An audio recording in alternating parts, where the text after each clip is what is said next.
Woohoo!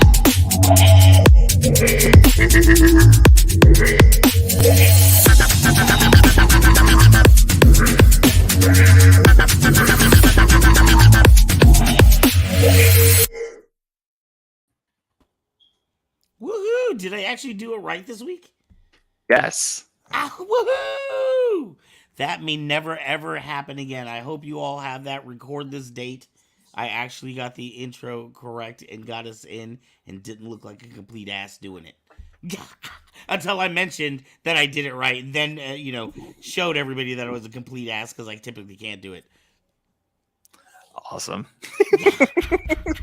Welcome to Kyber Cave After Dark, everybody. Woo! This guy is Van. I am the great and mighty Forz FX. No, I'm not great and mighty. I am Forz FX. And welcome to the show. Yeah. So what are we talking about tonight? Tonight is going... Oh, wait. Hold on. Dun, dun, dun, dun. Hi. And that's Aubrey. That's me. Hello, Miss Aubrey. How are you tonight?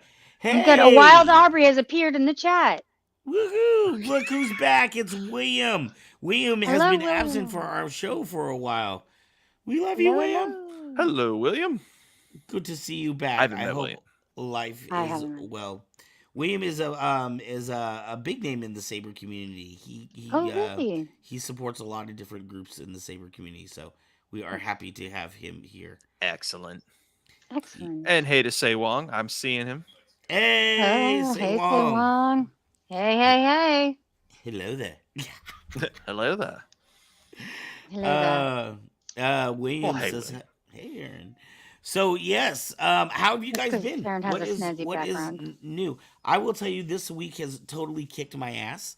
I'm not Okay. even gonna lie about it, but Yeah. that's why I'm happy to be here. Oh, good. How are you guys doing? What's up with you, Mr. Forrest? We'll start with you since you were here first. Oh, look it's at been a horrible week between just some general mistreatment and having a sick kid. I'm very happy to be here right freaking now. The week is over. I've got all my friends on the screen. Let's rock this thing out. Let's go. Right. Yeah, let's go. See what I'm saying? Even Hi, when you V. have a crappy week, all you Hi, have to do is V. come to Kyber Cave After Dark. Freak yeah, dude. What's going on, Veronica? I am doing a podcast hop apparently today.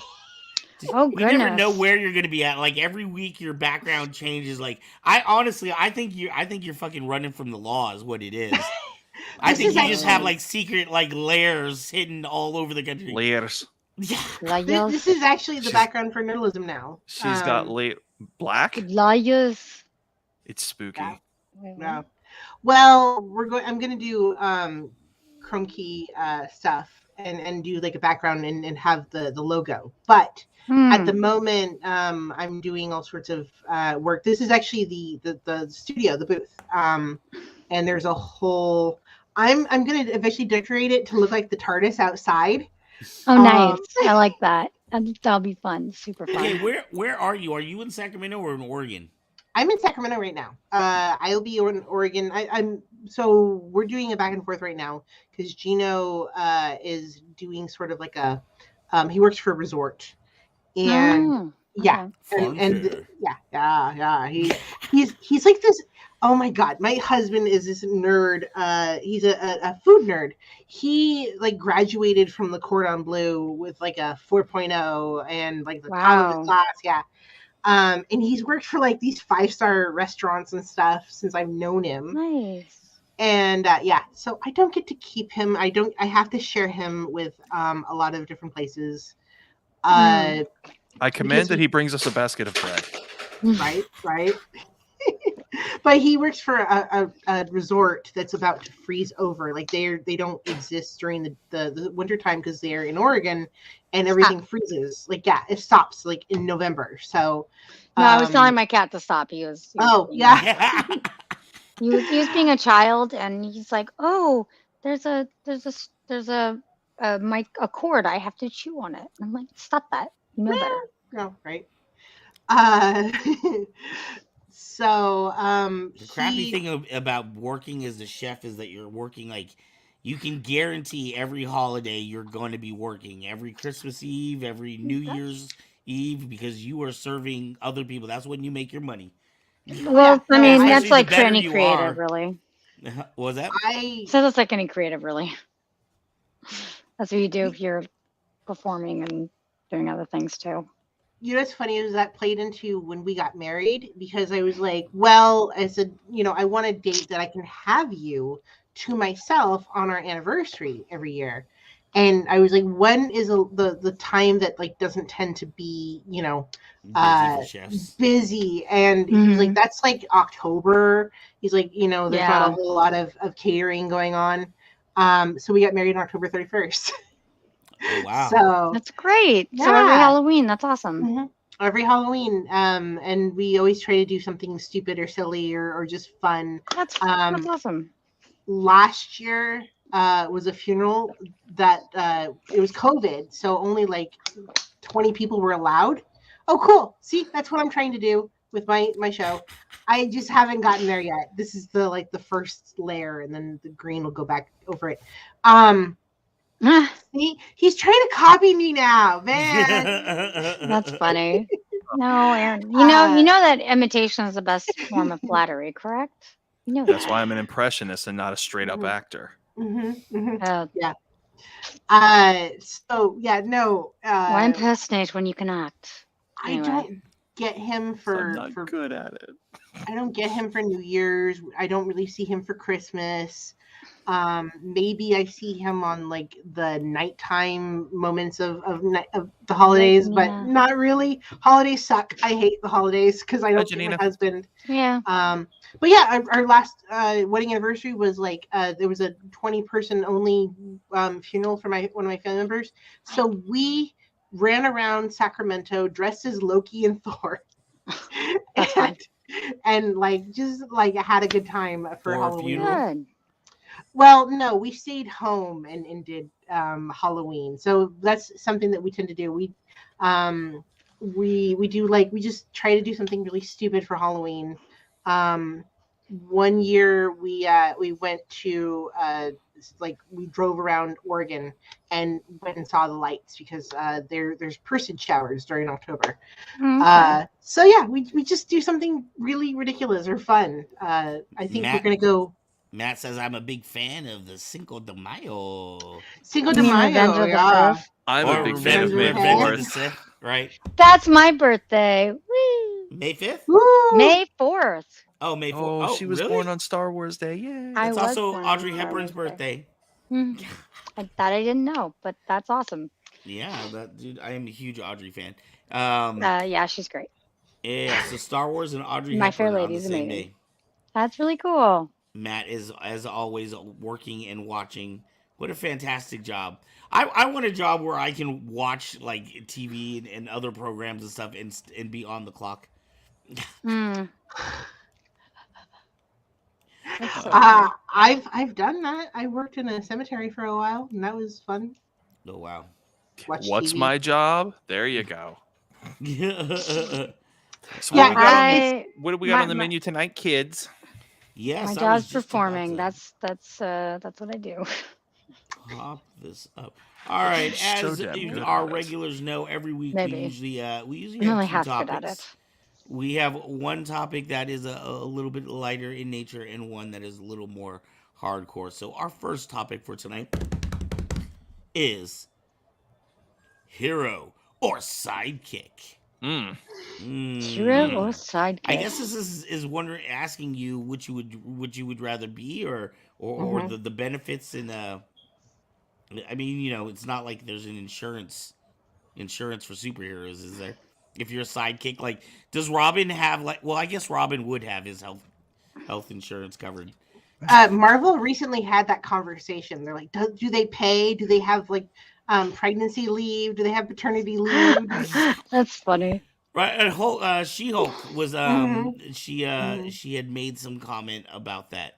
Oh, thank you for reminding me. I need to watch that. I forgot yesterday was a new episode. I was gonna say, have you not watched any of them? No, I've Wongers. seen Wongers. No, I gotta watch yesterday's episode. I'll probably do that tomorrow. I'm gonna name my kid Madison and like name it that way so that she could just annoyingly tell everybody how she spells her name. Oh my goodness. funny. Matt says I got paternal leave twice. Stayed employed. Yay, yay. Nice. Good job, Matt. That's awesome. Yeah, I'm definitely a fan of Madison with a Y, but not where you think it is. Her and Wongers, and I just love how like he's like the straight man. Yeah. Right. Well, I was actually just I was just talking to skywalking through Neverland, which is an incredibly great podcast. They're going to be on tomorrow. I was just telling him that I feel like this episode is this episode is kind of like shows that Wong isn't a great leader. The fact that he can't keep his students in line. I love your background, Aaron. It's so cool. Zach and Cloud. Oh yeah, it's great. Yeah, it's great. I love it. Oh, the studio is Bromance is really real. warm. The So things I do. Go ahead, Veronica. Sorry. I was just saying that I love how the show is showing how Wong is a really crappy leader of the mystic arts. Like he's not a supreme anything. He's like, Oh, he's awful. yeah, he's really horrible. He's bad at what he does. He breaks the law. Really? Yeah. Wow. Like this show is like showing that he's like just kind of like, we love Wong, but he's also a piece of crap. Oh. Wait a minute. How is that showing? What am I missing? How is it showing that he's like? Are you because of Donnie Blaze? No, because he broke out a dude from prison and like just for cage fighting. Well, that is a good point. I mean, I really was hoping that there would be an explanation for that later, as to a better one than just I broke him out for practice. Sometimes Jeremy, that's all you what need. is going on, Jeremy? How you doing tonight? Thank you. Jeremy made it. Woo! For joining us. So what do you guys out there think? Would you rather be the hero or the sidekick?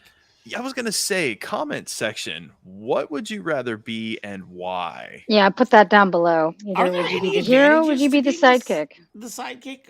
Or, I mean, I can see advantages to having a sidekick, but are there any advantages to being the sidekick? I don't mean, think you can so. also have it as part of a team. It doesn't necessarily need to be like just the sidekick. But I don't know, because sidekicks eventually become heroes of their own. Like Robin eventually became Right? Nightwing. Right? So Yeah. Say Okay, Wong say says Wong. sidekick. Sidekick depends. Because when the sidekick saves the hero, doesn't that Is it- technically make them the hero? Wait, does sidekick depends mean like adult diapers for sidekicks? What are we No, talking about being here? the No. sidekick probably depends upon the power, the responsibility, things like that. You see, it brings me back to Spider-Man, with the whole, nobody can know who my loved ones are. Nobody can know who I am because it puts everybody I know in danger. Right. Too many times have we seen the vulnerable sidekick be taken as hostage or used against the hero. So, I'd much rather be the hero and not have to worry about the whole sidekick thing. Right. Jeremy says sidekick, no pressure, but more of a chance of dying or becoming a hero later.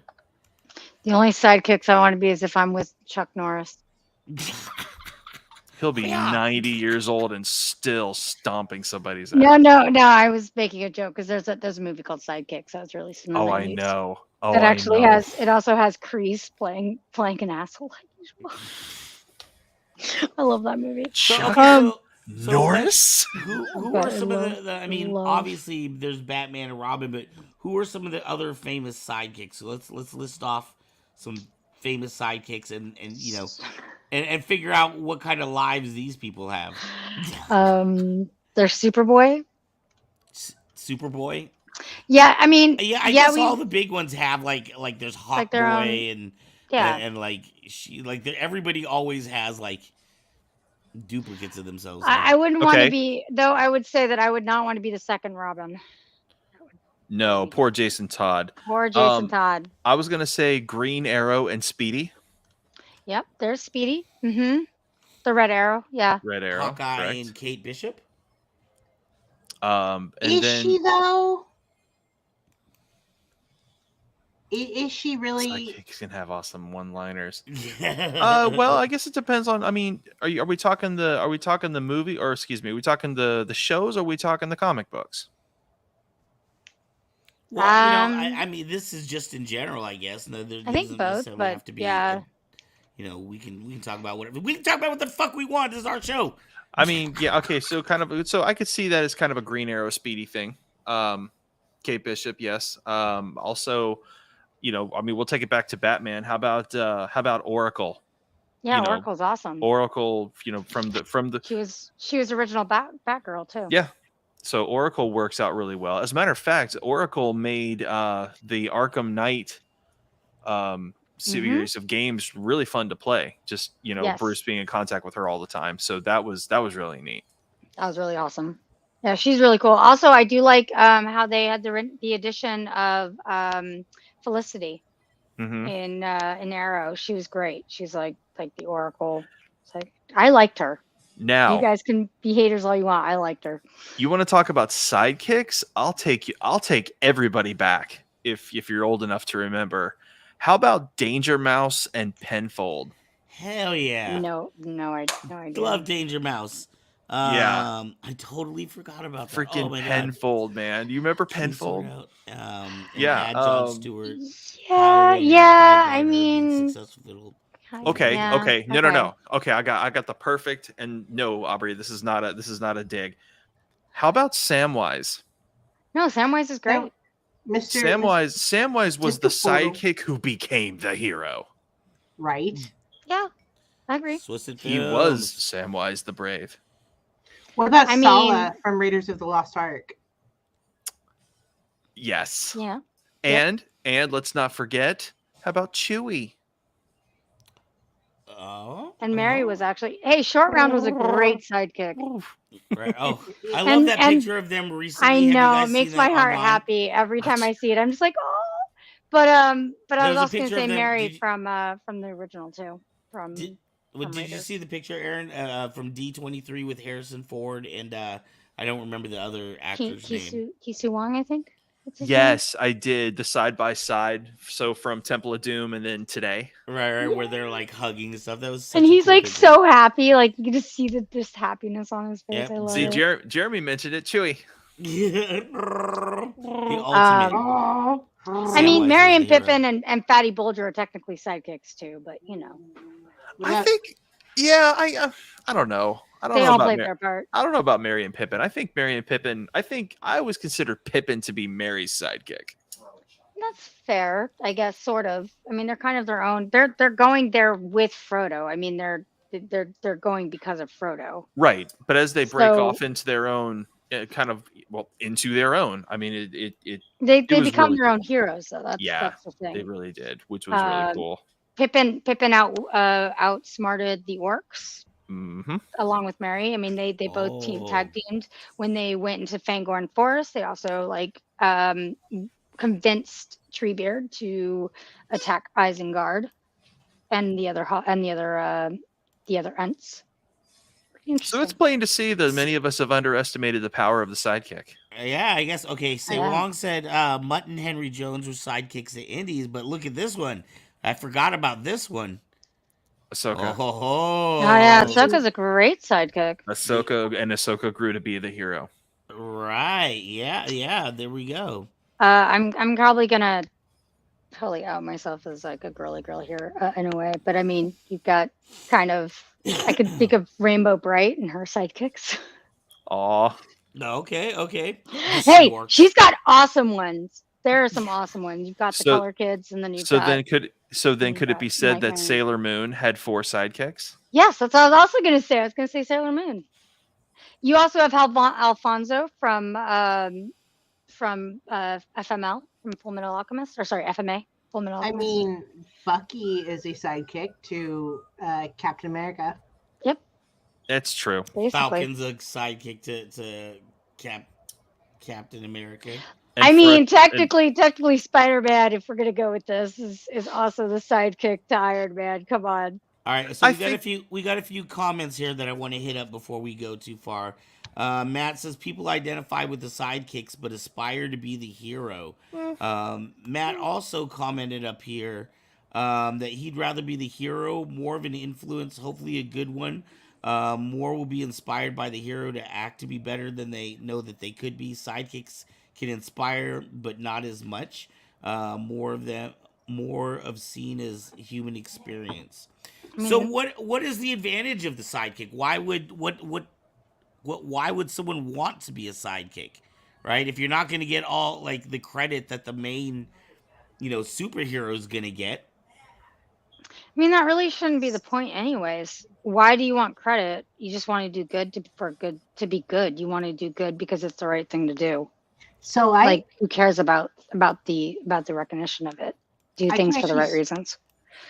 I can actually speak to this because I write for a superhero series, and like I can't tell a whole lot about it, but we were actually talking about this, and the sidekick is a good way to insert exposition.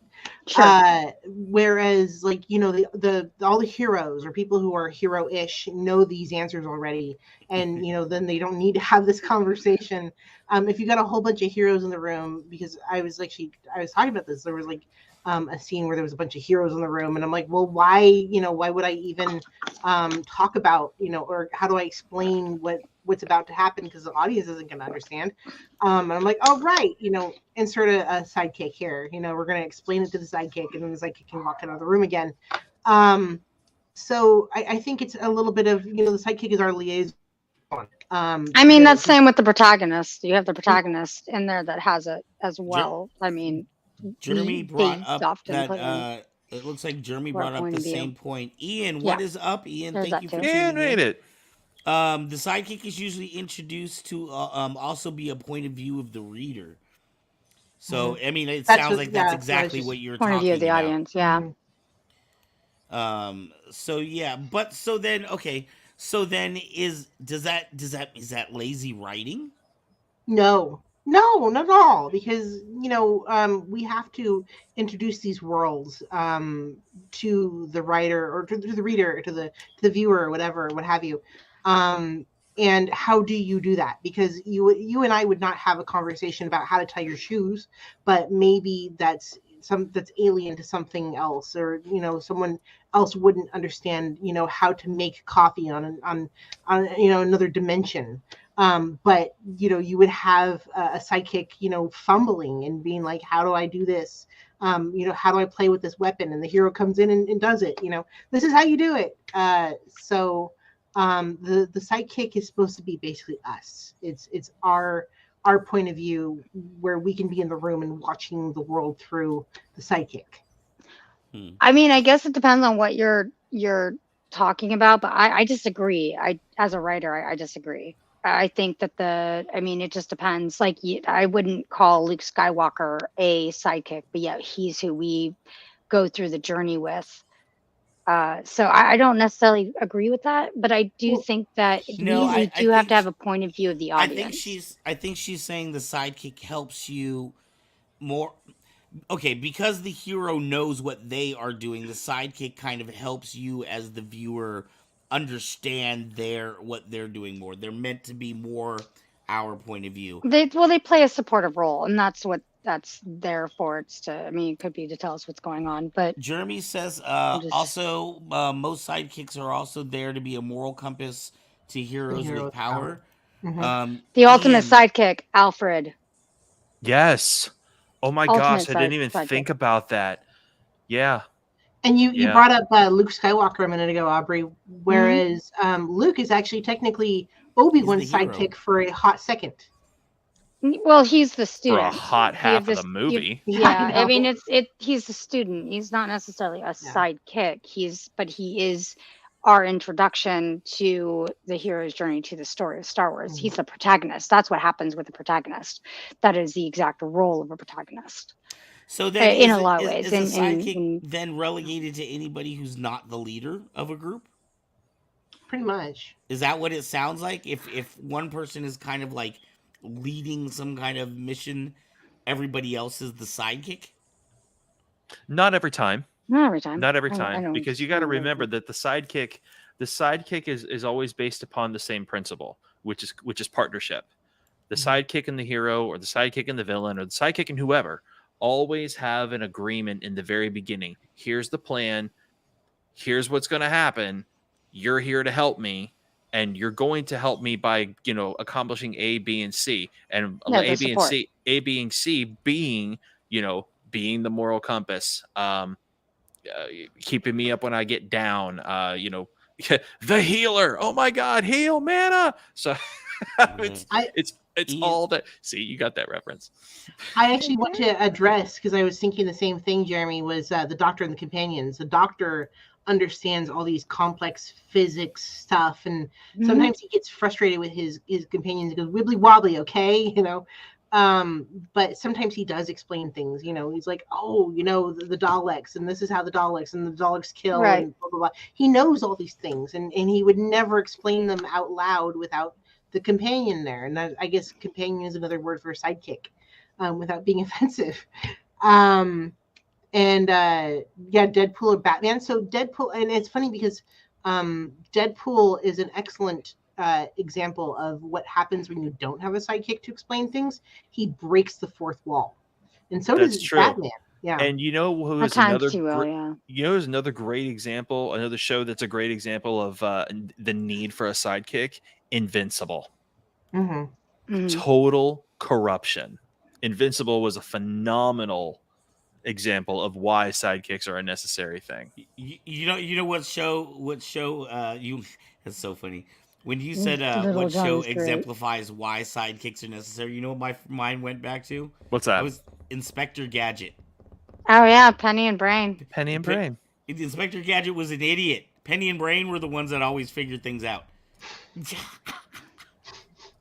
So in that case, it's a little bit different. The sidekick is very, very necessary. Absolutely. I mean, I guess it depends on whose story you're telling it from, right? You have Zach and Cloud in your background there, and I mean, in Zach's story, Cloud is obviously the sidekick, but in Cloud's story, well, Zach is dead.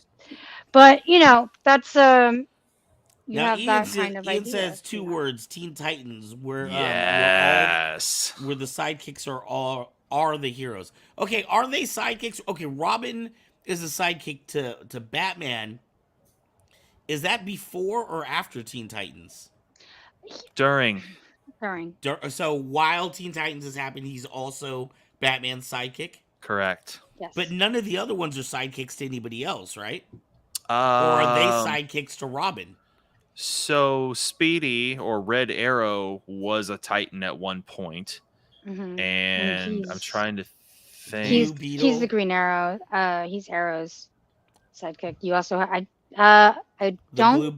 Blue Beetle. He's getting a no. Wait, Blue Beetle or no? You have Cyborg. You have Cyborg, Raven, Beast Boy, and but then the later Starfire. Right, and then the later Titans included Blue Beetle, Superboy, and the younger Wonder Woman. What was she called? Oh, I don't know. Was it Wonder Girl? Probably. I don't remember. I got to get the comic book out and actually read it again. Right. Depends I mean, on which version you're looking I at. think it just depends on if you're in the main front or you're calling the shots or you're the support. That's really what it is. Either you're the one in the front line. Good on you, Jeremy. Yeah, Little John's great. Yeah, he had mentioned Robin Hood in one of his Robin of the Hood. Yes. Robin of the Hood. Or Matt had mentioned Robin Hood in Jeremy's John. I get parents. Robin of Locksley. Robin Locksley is amazing. I can't watch that movie anymore. I'm always expecting the freaking sheriff of Nottingham to go Expelliarmus. Oh, that's hilarious. No, they have some of the most quotable lines ever. Yeah. Turn to page 394. Not that one. Not that one. I know, but I can't watch that movie why without some spoon, cousin? Snape. One on axe or a rope because it's deluge with it. That's more. Yeah, I love that line. that's more. At least it's not a spoon. Oh, I love it so much. You, Mice Chambers, 10:30. You, 10:45. No, and bring a friend. Bring a friend. It's the best. It's the best ever. I like the other one where it's I can give you bad news in a good way. Oh wow. It's going to be a Robin Hood day tomorrow. I get that feeling. Oh, it's so wonderful. So let's go back to our original question, like for the four of us. So now that we have all this in play, what would we rather be? Would we rather be the hero or would we rather be the sidekick, Van? And by the way, thank you, Ian. You're great. We are excited to hang out with you on Friday Like nights. hanging out. It's Ian nice is not awesome. just talking to just us. Can we actually add a third option, which is the support hero? They're not a sidekick, but they're like one of the heroes that tends to like kind of like Bruce Banner is a support hero. He's not a sidekick, but he's one of the heroes. But he tends to like go and hang out in the lab and they pull out Hulk, when they really need backup. But he doesn't necessarily come and play all the time. So like maybe there's like a third kind of like or like Ned in Spider-Man. Mm-hmm. The man behind the man. I love Ned. That's great. He's like a little Wong Jr. But that is still a sidekick, though, right? He's just not necessarily in the physical. Yeah, like- Ned's I mean, from definitely what a sidekick. I've seen, at least in as much as comic books, they have a certain sense of criterias. But I mean, Excellent example, Jeremy. Sure. Thank you. yeah, Catwoman's great, but she's kind of an anti-hero and the love interest. It depends on this. Again, Hobgoblin. Hobgoblin. No, you did not just bring up Hobgoblin. Oh my god. Oh god. Yeah, so I'm still not good, seeing I'm like, bad, the, I'm dead. the benefit. I totally see the advantage of having a sidekick. I don't see any benefits to being a sidekick unless it's like an apprenticeship program so that you can eventually, like learn skills. It's like, a junior college for kicking ass or some shit. Oh god, Are what was you, that? are you the leader or the follower? This is my sidekick, Aw. obviously. It's my Luna. This is my Luna. I mean, I probably vacillate, and someone said it depends of above, and I think it really does. It depends. I don't know. It depends. Like, it depends on what situation. I don't know if I would, want to jump into like the hero role. Sometimes I want to sit back and watch somebody else get it done. Other times, I'm sort of like, well, I could do better, So I think it really depends. You know what? I'm an action oriented person. I'm the one who will tend to make calls. So especially in like stressful situations. I can see you in the leader role. I can. Yeah. Here's I an do it interesting one naturally, I just thought about, and I don't know where, like, if they would be classified as sidekicks because it takes. What about powers where it takes at least two of them? And I'm thinking about like the Wonder Twins, Like the Wonder right? Twins. Or like Moss and Minos. Mossy Minos, they have to like touch hands and then they can like run super fast. Well, I mean, come on, this is not like the Fusion Ha. Come on. Oh god. No, that's dual hero. I mean, that still classifies as hero. Okay. So the Wonder Twins And are just so you heroes. know, if someone they're calls Vegeta the sidekick, he'd kick all of your ass. Oh my god. That would be yeah. I'm not a damn sidekick. So did we figure out any good sidekicks? So we know that Veronica would be the support. The support hero. She'd be a support hero. Yeah. She'd be Oracle. Come on. I No, I it's would. true. You'd be the hero. Who? I write and do my You. own voice Me- work, me, so it's yes. interesting to bounce back and forth. Hey, it's a tough job. Someone's got to do it. Hmm. I'm kidding. Ian's a brilliant freaking voice actor. Woohoo. He beats my ass. It's awesome. Oh my. He's good. But- He's good. And Man at Arms, Evil Lynn. Oh man, Man of Arms. Well, Man of Arms is pretty good. Man at Oh Arms. man, was- He-Man.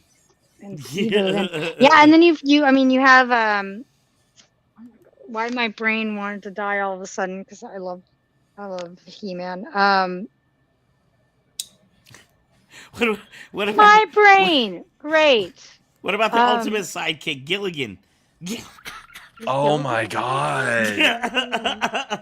Yeah. The show is about him, but he's the sidekick. Right. To the skipper. But it's I haven't really watched. the haven't way really it's watched it. portrayed, it's almost like the skipper is the sidekick, you know? Mhm. Which is nuts. He's just It'd be like claiming that Batman's the sidekick, right? And they're And robbing what's funny in like a lot of the Justice League animated stuff, the way that Batman is portrayed, you know, you've got Superman and Wonder Woman flying around and breaking stuff, and then here comes Batman just kind of swinging from behind. Well, the thing is that I mean, it's obvious that Batman is leader because his mind is his greatest asset. Absolutely. Really. So I mean, he has dossiers on all of the heroes in case they all go rogue. Have you ever all seen of their weaknesses. Have you ever seen Justice League Doom? No. It's But where I've Batman seen. breaks down every weakness to every member. I do know about that. Yeah. It's so Because crazy. I said that. Yeah, he's got dossiers on all of them. He knows Yeah, he exactly does. if any of them goes rogue. He knows how to take all of them out, and he that's just his moral like company. He's like, if any of you stray at all, like I will come in and I will deal with you. But I don't know, what does that say about Batman? He's tormented. Poor guy. What about That's his mind. His mind. I'll take you back. I'll take you back to what Doomsday. Oh dear God. Darkseid. I'll take you back to what Darkseid had to say, because Batman was ready to blow himself and Darkseid and his planet completely to nothing. And Darkseid, I will hand it to you, humans.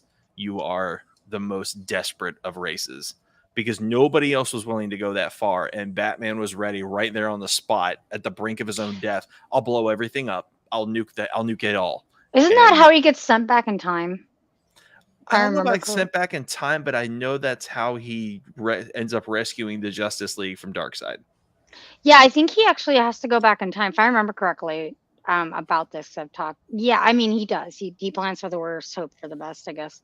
But when he also was willing to blow himself up to save the Crisis on Infinity Earths, but it was Quinn it was Green Arrow who took that bullet instead. Mm-hmm. Did you guys ever watch? But Bruce was totally willing to. What's that, Pete? What? Did you guys ever watch Green Hornet? The movie? Yes. Yes. So the series too, because Kato is more of a hero than he is, and like he's more of a badass. And oh yeah, because that's Bruce Lee. Bruce Lee played the part originally. Yeah, absolutely. And you know, he's like attacking him, and he's like keeping him on his toes, and like Kato's like this badass, and I mean Alfred is too, but like Kato is like attacking him, and he's a badass, and like, you know, he could probably like solve everything in 2 seconds, but you know, like, you know, he's the hero, right? And Kato's the sidekick. Like, yeah, no. Right. So I have a question for all the heroes on the screen. What is your power? I don't know. Van, what's your power?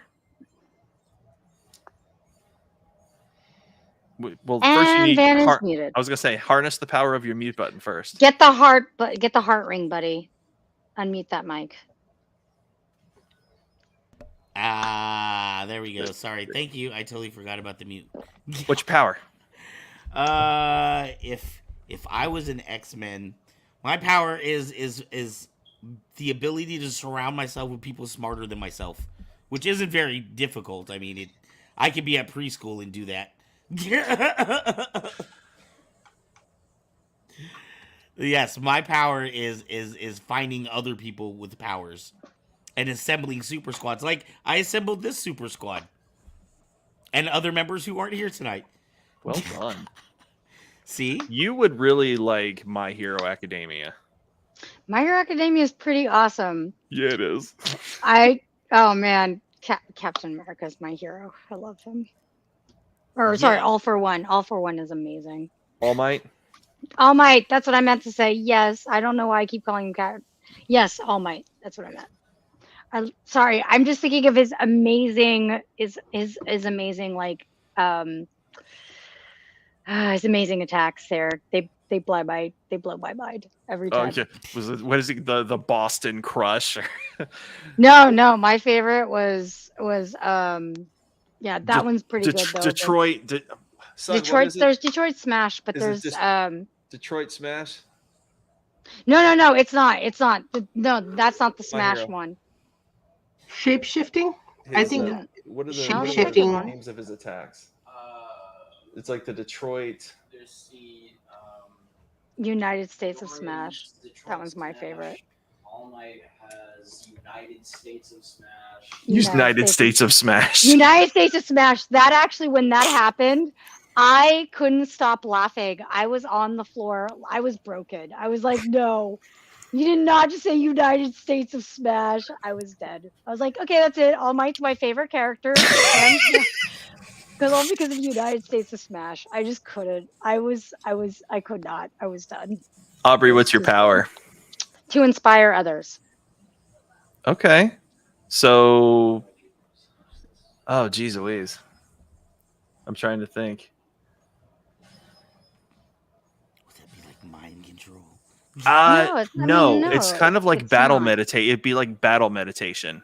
To be truthful, like Basta The ability LaShawn to from heal Star other Wars, people she around you. utilizes the Force to literally grant courage and willpower and super like ungodly determination on everybody, and then they all feel like gods. Hey, there's Steve. That's to inspire others to be courageous and good. What's up, Power Steve? of love, man. Hey, we all know who my heroes are. You have Rainbow Bright, and you've got Sailor Moon, and you've got Batman. Come on. Okay, every time you guys play D&D, what's your power? It depends on which I character. was gonna say, what Really? race are you? Yeah. I am always similar to one certain character. I always do my my rogue elf sorceress, and I have not played in a long time, but the last time I played, I typically always play a thief or an illusionist of some sort. I play a bard a lot. I mean, Great. I have a. You're okay. off the team. What? Aw. Excuse me. We want that inspire. My music skills are like awesome. I get you guys to live. Sorry. All right. But no, that was one of my characters. But actually, I had a character that I had created. She's a singing detective. She moonlights as a singer, and she solves paranormal crimes. And she's got a talking gun. She's pretty fucking awesome. that's your D&D character?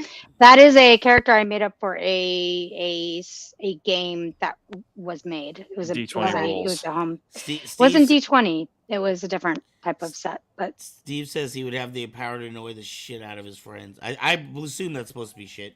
I did not sit. But I always play with I'm always shape-shifting, mind control, and projection. Ooh. Yes. yeah, it just depends on the character. I played so Projection many is one. different ones, Jeremy like through has Shadowrun and D&D and in different games. So it just depends. invisibility, quiet kills, and lock picking. Yes, I like those Nice. silent assassin type of characters. Yeah, but they're so uncouth, man. They just don't like to work with other people. So at least that's my ninja. I don't guess know about you in guys. D&D, there's not really a sidekick in D&D, right? Oh, there is. Oh, there are. There are is, sidekick yeah. characters. Yeah. You're not all equally playing together. I mean, It you depends are, but upon the cooperation of the group. Mhm. like the DM for a show that I was in, I was playing the bard, Eo the bard, and the DM was trying to get this other guy to be the leader. They're like, so who's your leader? And he's all expecting them to like point to the healer, which is funny because that's who he was like, this is going to be the guy that's leading, right? And everyone turns to Eo and it's like, him, he's the one you got to talk to. I was like, wait, what are you talking about? I have no idea I'm not the leader. Am I really the leader? Okay, fine, I guess I'm gonna. And like the guy continued not to, and he goes, no, and like the healer guy Chester was like, nope, I'm not the leader. That's Eo. Go talk to Eo. He's the leader. I'm like, I'm the leader. Why don't you go and talk to me, beautiful? It's fine. Like, oh, it was so much fun. He was great. Every time So I play, I tend to have parties where everybody's really young, like they're in their 20s or they're a teenager or yeah. they're a kid, and then I like play these 300-year-old characters. You know, that just goes to show how boring I am, because I always play the same type of character, whether it's in a freaking video game or a D&D game. I always play the knight. I'm Aw. the freaking tank. Give me the sword or the axe and the great big stupid shield, and So you're a paladin every time. pretty much So we Rogue, know what Aaron bard, is. We know Aaron's paladin. a hero. So we know what that is. like the medieval hero. I don't know. I end up making a lot of the decisions. Hey, this is maybe not this is definitely not on topic, but I feel like is maybe a similar or related topic. I was talking to a friend a while ago. This is 5 or 6 months ago, but we were talking about why people choose red blades, right? So I am I have the hashtag red blade for life. Um Mhm. uh and I know a lot of other people that, only rock the red blade. But a lot of times, these are some of the nicest people that you will meet in their reality. They're not like hardened criminals or anything like that. Why do you think maybe like some people are drawn to being the bad guy if maybe that's not who they are in the real world? Because on the inside, it's how they feel. Mhm. I mean, you Yeah. could ask, God, this is about to get deep. It's kind of like asking the same question, why are there cyberbullies? Because they can.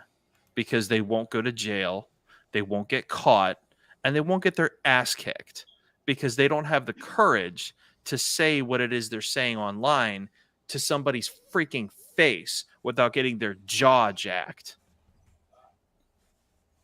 So you think Kind of like that's how somebody decided to be with me this week. So Yeah. yeah, free to we do like to whatever call you them keyboard warriors.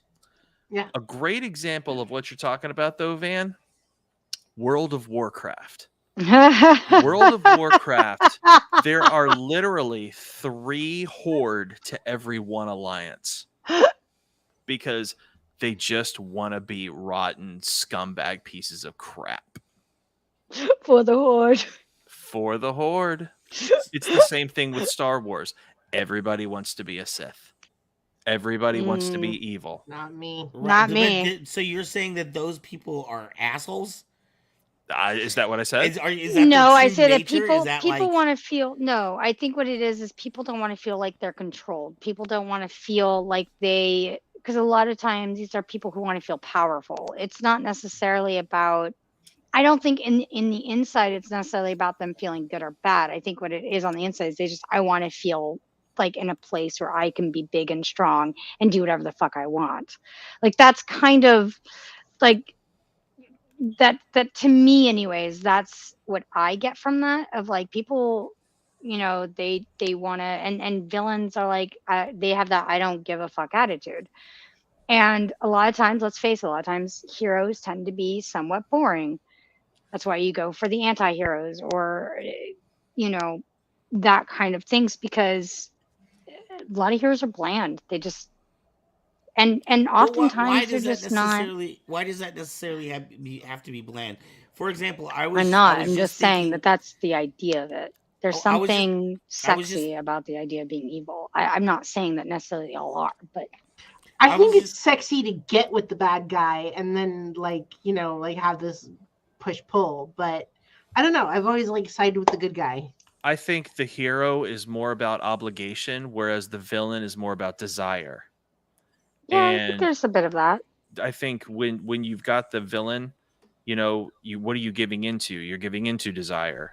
And let's face it, as people, as just a regular society, we have bad tendencies. We have desires. We don't want to be hurt. You're But flawed, when right? we're hurt, we want to inflict that pain on others if we can't inflict it on somebody who hurt us in the first place. I think things like the Horde or the Sith or whatever it is you want to be in your D&D campaign kind of give you that outlet But when you get back to real life, it's like, okay, let's go back to being the good little subordinate. So, And you, Right. and you get to that like, well, I can't really say these things in real life, but I can say right. them here, whether I'm playing a character or I'm being a Sith or whatever, in Mezzo, my own head. Exactly. In the so in the realm of fantasy, it's pretty much an outlet. It's a venting, if you will. Because once you get it out of your system, then it's like, oh, okay, I feel better. I had a friend turn to me recently and say, like, have you ever noticed that the groups in Star Wars actually fit into like the groups in high school, like The like cliques. like the stormtroopers or the nasty little football players and like the Mandalorians might be the kind of like the goth kids and like it's it is interesting. Need your dudes like Piccolo. Yes, Piccolo Yeah. is pretty amazing. Yeah. And like, the Suicide Squad. I mean, dynamic. let's just and let's just say that like okay, I don't necessarily agree with that whole thing, but I mean, I think it's confidence really but boy, that just totally Steve, you just totally derided my whole point what I was going to say Most for women love the some bad reason. boy thing, but it's not all of them. Yeah. That Who just doesn't love a derided what I bad was gonna say. boy? Who I doesn't think it's love has a to bad do with confidence. It's confidence. Why do I love Vegeta? Because he's willing to go in there and say whatever the fuck he's going to say. And they're amazing one-liners. I'm not gonna lie. They're pretty I've had amazing. But it's the confidence. He's got confidence. Like that's really what it is. And he's way smarter than Goku. I'm sorry. Goku's brain dead. I don't well, know I why I keep mean, going back to Vegeta, but that's it's funny because I have no idea like what you guys are talking about, so it's sort of like, It's DBZ. Come yeah, on. I it's never Dragon watched Ball it. Never Z. watched it, It's but I've never okay. allowed it. I mean, I like, yeah, God, what was I? The thing is that a lot of times you have villains. I mean, unless they're just one dimensional, you have this, how did they become the villain? How did they Mhm. go down that path? And a lot of times Mm-hmm. it's much more interesting. Like, if you're watching like Berserk, for instance, you get to watch Griffith's downfall. And Mm-hmm. like, how did he become the villain? And you see how that happens. That was tragic too. Oh, it's totally What? the tragic hero. The Wait, tragic hero is it's such a sad. what are you guys talking about? That anime messed me up. Berserk. Berserk. That anime messed me up hardcore. That ending. That scarred me for life. It is one of the saddest Jason tragedies. Todd. Jason Todd's another sad one. Yeah, same with Jason Todd. Yeah, What? I agree. I still blame Jason Ra's al Ghul for Todd. that one. It wasn't Raish though, or Ross. I always called him Ross. That's Ra's. how I heard it. But No, Ra's put him in the Lazarus chamber. I'm not talking about. I'm talking about. It was the Joker who killed them though. Right, but Ra's was the one who put him in the pit. Then Yeah. we ended up finding. I mean, Yeah. then you had Hush. Yeah, fine, whatever. Sorry. I mean, he still came back, and now he's Red Hood, and he's better. But he had problems to begin with. It's Some all people about have dispositions that are just surly too. I mean, some people are just mean. That's very true. And a lot of people really don't. It's not that they don't weigh the consequence, it's they think they're above the consequence. It's like, well, F the consequence, because who's going to bring me down? Nobody. I can so there is no consequence, and that's how a lot of people And that's how tend to people become be. bullies. That's how bullies are made. I mean, sometimes it's because their home life sucks, but That's a lot of it, really. I mean, that's usually it in psychology anyway. But like a lot of that leads to that. But then the Joker killed him, beat him with a crowbar. Yes, absolutely. Mhm. Ross brought him back. Yeah, I agree with you. They're responsible for the beast. That That's is right. Red Hood. I agree. I mean, yeah. I mean, Jason Todd was a bit surly too, but yeah, absolutely. See, I mean, if I listen to the animated series, he was always they always called him Ross, so that's why I always call him Ross too. But like Rosh Hagul or Rosh. So the going back to my question of why people like want to be cosplay as the bad guys or be the bad guys or be the Sith, because I tend to choose obviously Sith characters. Um, I did not think about what you. I think I'm not sure which one of you guys brought it up about, but the idea of feeling powerful. Because I don't think like I don't see these people as bad people in their normal life. Although I did not think about people that are just kind of dicks anyways, so they kind of gravitate towards those other characters. But I think for me, it allows me to like kind of like be the bad guy that I wouldn't be in my normal life because that's just not who I But why am. do you want to be the But bad guy? why? Because the bad guy always loses. Oh no, the Mm, freak they No, not they don't. in the don't. real Not world. really. I don't know. I think it's just because, when you're, I guess, used to being, I don't know, more giving or working in service, right? Like I work with kids all day long, so I'm always in service to other people. I guess when I cosplay, it's nice to be a character that, is not the one that's serving, but being served, or, one of somebody who feels more powerful. See, Um, and I don't think that being a good guy feels any less powerful to me. I don't. But I think that's the misconception. And people often misplace power with um being a badass, with being like people who get away with the rules, someone who feels that way. right. But you don't have to be boring or bland. You don't have to be obligated and play by quote unquote the rules to be a good person. That's not what that's about. Right. Well, obviously, a Because the lot of people laws are play not always Jedi's. right. A lot of people play Jedi, as well as Sith, especially powerful characters that they particularly associate with. Right. You like Obi-Wan, right? Obi-Wan Oh, of is your course. favorite character, right? One of, absolutely. And why is that for you? I never really gave it thought, but the more Clone Wars I watched and the more, I guess, I saw that he was able to rise above the things that would set a normal person off, Hmm. the more admirable he became. If Just like if, if that were me in Obi-Wan's shoes, if I watched someone cut my woman down, I would freaking lose it. I Right. really would. I would. Hmm. He's only lost it a couple times, and by losing it, I mean he didn't even let his anger get the best of him. I mean, if anything, he was driven. Qui-Gon's death wasn't this rage filled, full on assault. I mean, it was a holy crap, I'm the only one left. I better wise up real fast. there's actually a meme that's really sweet that I love with Obi-Wan where it like talks about how like it shows Qui-Gon and it says I lost him but I still had you, and it shows Anakin, and then it shows Satine and it's like I lost her but I still had you, and like, it shows Anakin again and it's like I wasn't prepared to lose you too. Oh, well, that's Yeah. sad. Yeah. So yeah, I love that. Just like I relate to like Padme and Leia. In fact, our first conversation was I wanted a Leia lightsaber, because I feel like they don't have to wait for someone to come save them. They're gonna do it themselves, and Yep. I've always loved that. Like I'm gonna go Ahsoka. save myself. Nobody's gonna come for me. Right. I mean, Leia lost the whole planet. She didn't Mhm. go to the dark side. Yeah. I Right. mean, it's Right. Those Skywalker boys are weak AF. If you look at I mean, Leia. I always resonated the hell with I always resonated with Luke, always the most. But Well, it's again, we kind of all know interesting. that I'm a goody goody two shoes. I So just whatever.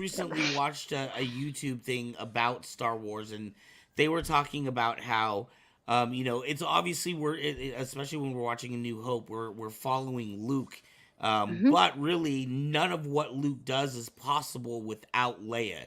She is That's kind true. of doing a lot of the background. She's the one that's Yeah, setting way up more. Right. the run on the Death Star, to get all the ships in position. She's the one that's trying to get the message across at the beginning of the movie, Well, which she's is really the leader. Yeah. right. So really, we're following Luke, but I mean, Leia is just as powerful. We just don't see as much of it on camera. We see kind of the results of what she's done, but not necessarily her doing it as much as we see Luke Um. doing his thing. Leia is a brilliant brilliant Yeah. strategist. And Brilliant it's strategist, fun. yeah. It's funny, you know, how you And she said also has like agency. She makes her own choices. right, and it's funny how you said, you know, like you know, she lost a planet. Well, yeah, she lost a planet, but look what she did in response. Look what she assembled. Look what she Yeah. gave birth to. You know, Yeah, so absolutely. to speak. Like she didn't just raise an army. I mean, she raised a galactic rebellion. I mean, You also know, she was the sitting empire there. fell because of her. Yeah, It absolutely. it made that first scene with her and Luke when they're on the Falcon, and she's comforting Luke, and he's like just lost his mentor that he's known for probably like a week, maybe a couple days. Oh yeah, and yeah. And and she's then like, I she's lost my planet. yeah, no, I lost my planet. she's Lost my just parents. lost her My planet, home but she world. just lost her dear lifelong friend Obi-Wan. Like Yeah. they just made it That's that it. much sadder because she's Yeah, known they him her did. whole life. I was gonna say, like, with the new Obi-Wan series, like, does that change kind of like the relationship? Because when you watch A New Hope originally, before the Obi-Wan, you would get the impression that Leia and Obi-Wan had never met. Correct? Mhm. You served my father during the Clone Wars. Now I'm asking for your help. Or uh oh. No, I'm Let's pointing to ask you. Obi himself. I'm pointing to No, you I agree. because I agree with that. I'm Oh, pointing to you because I'm telling you now, I'm calling it. Within the next 10 years, we're going to have a new original trilogy, and it will address all of the Of things that course it we are will. seeing. So they're going to make it so that Leia is more involved with Obi. We're going to have, you know, they're going to reference a lot of the episode 3 stuff, a lot of the Obi-Wan series stuff, a lot of, you know, Rogue One stuff. I mean, it's whatever it is they come up with years from now, it's going to address all of it. They will tie There's it all together. We there's have a a new Leia interesting that we can. there's a really interesting thing that I did also read about this, and they were saying like, oh, you know, Leia is like Padme and Luke is supposed to like be like Anakin. And that's not true. It's actually Luke is more like Padme and Leia is a lot like Anakin. At least that's what they were talking about. And the thing is that because Anakin had the drive and the fire, Mhm. but like her, and Luke had the softness and the ability to see the good in others. And that was something that Padme had. That's kind of I mean, Padme had her own strengths too, except for that terrible line in the third movie. God, I hate Luke that was line. impatient and But he did. inquisitive. Yes. Mhm. I'm not saying that he didn't have those traits either, but they're saying that the trait, like people discount Leia in a way and trying to, but it's like, no, she's got a lot of Anakin. A lot of Anakin. really She's You guys quickly, something. Ian had made a comment. Yeah, this is Um, why I was gonna ask you to bring this back up. Yeah, evil is easy, but being good is a struggle to overcome temptation and do the right thing, especially when it's the hardest choice to make. To overcome the ego and temptation is a power of its own. It's a choice. That's a choice. You always have a choice. in the hero's journey, you reach a point where it's the temptress. Right around the time that you meet the goddess, you get the temptation. You can turn away, not help, not go home, and there's always a temptation with the hero. Sure. So like yeah, there's always you fall. Are you going to fall to the temptation? In fact, going back to Star Wars, like Luke has a chance to follow the dark side. Things would be easy. And he's wearing the black, and we're kind of worried, at one point, that maybe he is going to fall and join And then he Vader, and opens then up his thing and it's white. Yeah, I it's thought that white was the pretty whole cool. time. Yeah. So, Now he's always been light. Forrest, what were you showing? Oh, my daughter Leia, because my kids are named Luke and Leia. That's amazing. My dad had Leia do a Leia cosplay, and he had this done. I don't know if y'all can see it, but that's her. That's great. That's looking at adorable. Vader. That's great. That's awesome. I love it. Wow. She's so angry at him. That's great. I love it. They didn't have the best relationship. Obviously not. In fact, not many people know, but there is a canon of what happened after Vader falls, and I really hope they bring it into canon. The fact that Leia struggles with what her father did many years later, and Anakin tries to come and apologizes as a Force ghost, and she's like out. out. I don't Mhm. want to hear from you. I really, really hope they make that canon. They haven't touched it yet, but I kind of hope they do. I mean, you also have like the twins, and I mean that's sad that none of them came in or Child Leia. So I mean, but like it even goes back before Star Wars. We can talk about Star Wars, but really they're a herald to all the old epics. You know, you've got Odysseus. You have the events of the Iliad with Achilles. You have Beowulf, which is one of my favorite epics. You have Gilgamesh. You've got all these great epics, and like, are they good or are they really just bullies? And what makes them a hero versus not? Ooh, that might be actually a good segue into our next topic. We were What is our next talking. topic? Our next topic is neurodivergency. That's not Oh, the greatest segue, Well, but a lot of okay. superheroes, they don't are necessarily considered to be think. neurodivergent. That's true. Who? You've got Kukulane, who is not neurotypical at all. So why don't we start the ball off by having somebody explain to me what is neurodivergency? Does that Because make you a sidekick tonight? who, me? If we're Yes. explaining it to you. Yes. You could say I'm the Luigi of y'all. So. Oh wow. We all know Luigi's the real hero. We know that Mario is really a sociopath, but whatever. Toad is the real hero. Let's just get that straight. I'm sorry, Mallow is still the real hero. I'm sorry, Aaron. Okay, I heard recently that canonically Mario is like 34, and Peach is like 14. That's gross. Ew. Why? Ew. No, there's nothing canon about that. That's not That's how it gross. is. I No. met we the should look voice that of up. Mario. How Holy old crap. is Peach? I met the voice of Mario at SAC Anime. That was the greatest. Oh yeah. That's super nice guy. Very nice Yeah. guy. Yeah. His name is Mario Jumpman. No. Actually, it's Mario.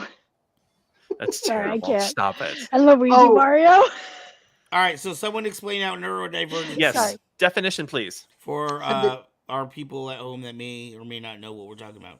Neurodivergent is a non-medical term that describes people whose brain develops or works differently for some reason. This means the person has different strengths and struggles from people whose brains develop or work more typically. I hate that definition, but I hate that's that. what it is. I hate it too. But Well, you just described everybody on the freaking screen. so, Yeah. I mean, there are different ways this autism is explained as one of those, and it has to do with the way the executive functions of the brain work. Same with ADHD, which is what they're putting on it. A lot of those are outside of the realm of like what neurotypical is. So, Okay. so basically, just has to do a lot of times. What I've been told, a lot of it has to do with processing and executive function. People with ADHD also tend to have lower serotonin levels, which is why they seem to be like delaying a bunch of stuff, and then all at once they have impulsivity. Just depends on the type. Also, why they lose track of time. Why we have time blindness as well for that same reason. So there's a lot of things that happen. A lot of it's just executive function, but also we're able to process things at a faster speed. We take in more information. We can retain more information. So there's just but we also don't understand like normal social cues, like people who have autism. So that's why they're thinking about putting it on the spectrum of autism. So it just has to do with brain patterns and why they're What I different. wonder is, have things changed? Like, do our definitions of neurodivergency change over time and with cultural shifts? For example, there's a lot of people who are transitioning male to female or female to male. If you were to read, I don't know, what's it called, the MSD, like the the book that kind of defines The mental, DSM. Yeah. the DSM. Thank you. The DSM. If you were to read the DSM, that might be seen as a form of body dysmorphia, right? Not being happy with your body as it is. But over time, I think this is more acceptable in today's society. Do things change over time? Do you think, or um, As we have a better understanding of what they are, yeah. I mean, people tend to fear what they don't understand, right? And they kind of reject what they don't understand. So when someone comes as being different, they will be like, "Oh, you're different. We can't trust you."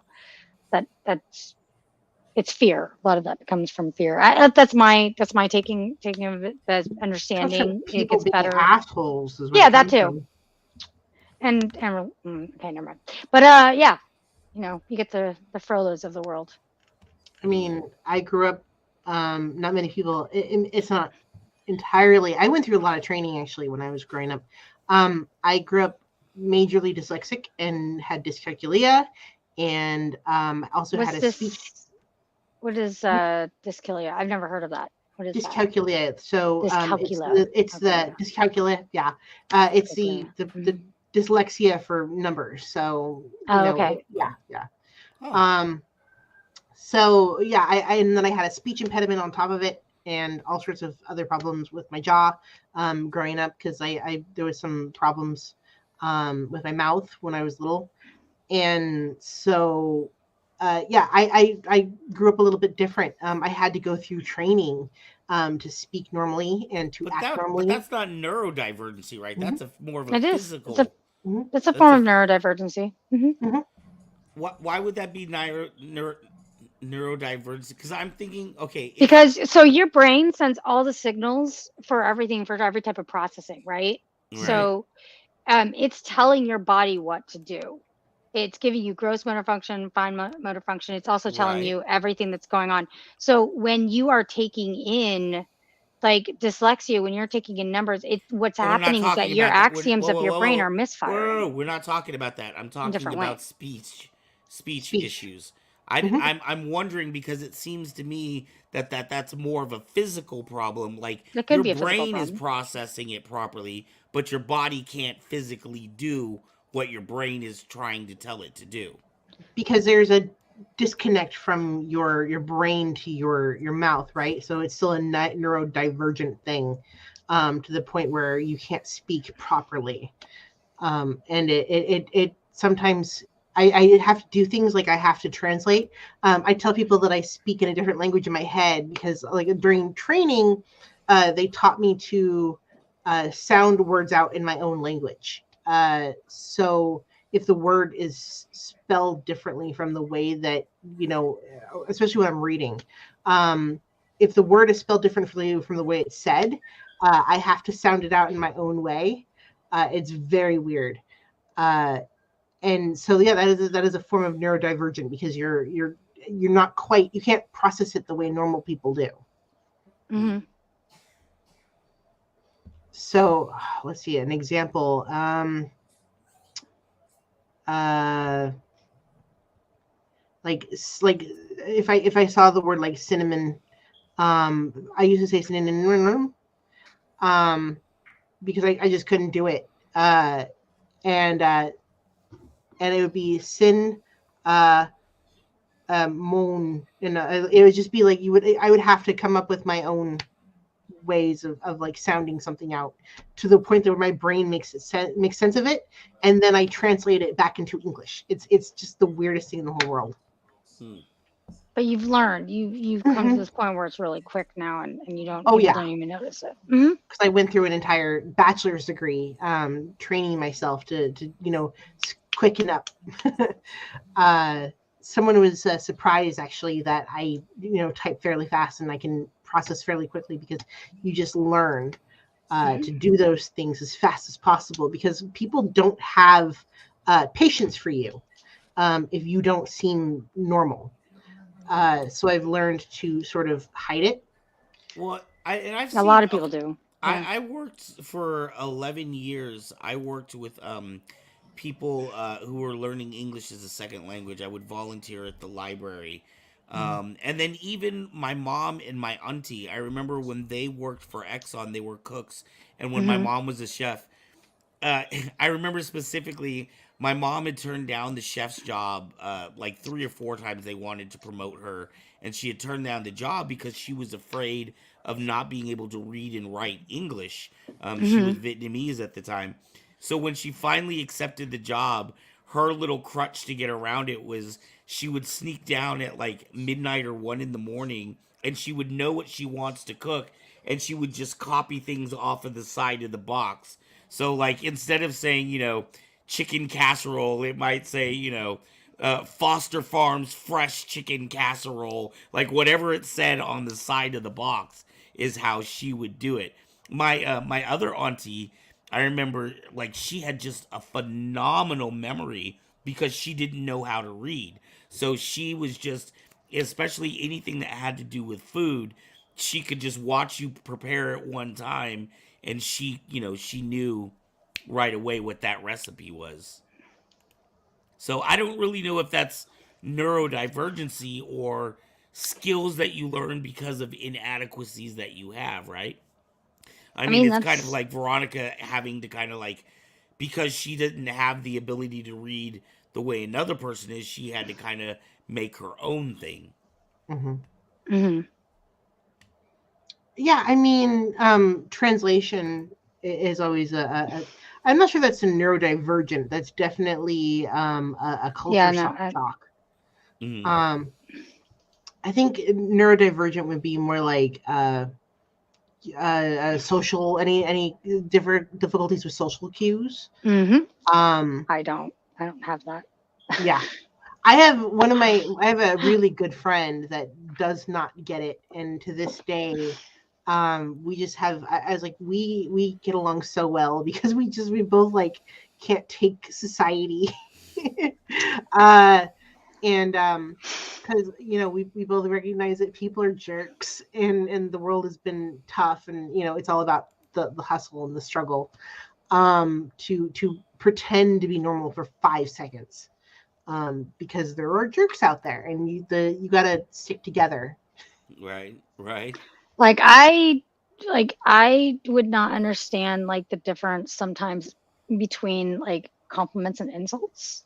And I always thought that being honest, like I always thought that being honest and being truthful was like the best form of way you could do it. And they're like, no, but there's tact. I didn't understand tact. I'm just Mm-hmm. very literal. I have a very literal way of speaking. And so that often gets misconstrued, apparently. But I usually mean it in the best way, and people will be like, "Why are you so mean?" And I'm like, oh, I'm not though. Like I'm just very literal in the way that I talk. Um, it's funny because my mom, so um, she watches the show Bones. Have either of you watched Bones? Mm-hmm. I'm familiar Uh, with it, but yeah. yeah, she often goes every time I watch Bones. The doctor, that's Bones, she goes, I'm always reminded of you because the way you talk is very much like her. The literalness of it, and it's really funny because like she has very similar, and because she's neurodivergent in Mm-hmm. the same way. I mean, I've got other things, but it's really interesting because I didn't know sarcasm for the longest time. I couldn't read sarcasm. So I would take everything what everyone said at face value. And that's something that is common with people who are neurodivergent. Yeah, they can be sarcastic, but they can't understand sarcasm. It's the craziest thing. No, I had to learn how to do it. I mean, I'm sarcastic all the time, I but I work I didn't. No. my It took. regular No, of course not. I'm never sarcastic ever. my regular 9 to 5. I work at a special needs school.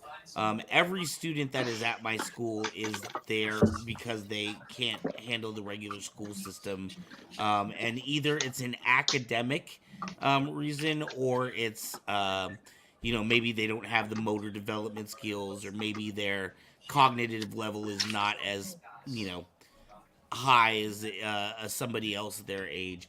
So every single student at my school, I guess, would be classified as neurodivergent, Hmm. and it makes me realize how much like it almost makes you. Well, what does typical mean then? Like, That's what I I've always have anxiety questioned. attacks. I Is that mean neurodivergency? Hmm. Having that anxiety attacks? I mean they classify that. I mean as a term of neurodivergency. I mean, your body is telling you that what's happening is your brain and your body are not in sync with each other, and they're telling you what something's happening, but it's not. Does that mean that the average person doesn't ever have a panic attack? Oh, more people have panic attacks than you think. Most They- just don't So if admit it. most people have it, then wouldn't that not be neurodivergent? Wouldn't that be the norm? Does that make sense? I I'm mean, just I playing don't devil's know. advocate. I'm not My saying. understanding of neurodivergency is just that it's the way that people process information differently. So, I don't know. I'd have to look that up to see if anxiety is a form of neurodivergency. I've Wait, um who was it? Was it Veronica that had that definition? Yeah. Could you read that one more time again? All right. So let's see. Neurodivergent is a non-medical term that describes people whose brain develops or works differently for some reason. Means the person has different strengths and struggles from people whose brains develop or work more typically. like I was delayed in all of my milestones. I was also born with hypotonia, and I was paralyzed on my right side, and I didn't walk until very late. And I went to a school for special needs kids, Right. like severely special needs kids, and when I was 3-4. I So find it interesting that in that So- definition it starts by saying a non-medical term. mhm. Well, that's So- because you have people that will use it, that the laymen will use it a lot. So some of the types that are classified are autism or Asperger's, Hmm. ADHD, dyslexia, and Tourette's, dyspraxia, synesthesia, dyscalculia, Down syndrome, epilepsy, and chronic mental health issues such as bipolar disorder, obsessive compulsive, borderline personality disorder, anxiety, and depression. Anxiety. Yep, okay. Oh, I definitely have anxiety. So it is. It's funny. I have a couple of these. I'm a little bit obsessive compulsive, and I had epilepsy for a little while. Definitely have, it's funny. I dated a guy with Tourette's, and I was like, "What happens if you don't yell out?" And he showed me, and he was like, "It's painful." Yeah, So- I heard that. Yeah. The tics are yeah. Mhm. Kevin Hogan, what is up, my friend? He says I suspect a lot more panic attacks get mislabeled as mild heart attacks. I mean, a lot of people think that they are having a heart attack when they're having a panic attack. That is true. I called 911 on myself in college for having a heart attack, and it turned out I was having a panic attack, and I was about to graduate college. Oh wow. I was having horrible pain in my chest, and it went up my neck, and it went down my arm, and my chest hurt, and I couldn't breathe. And I got to the hospital. They're like, "Yeah, no, you're just having a panic attack." It was like the night before my final test. Hey, Aaron. Mute your mic when you're doing that because your ice is loud. Sorry. Called hot miking. It's called hot miking.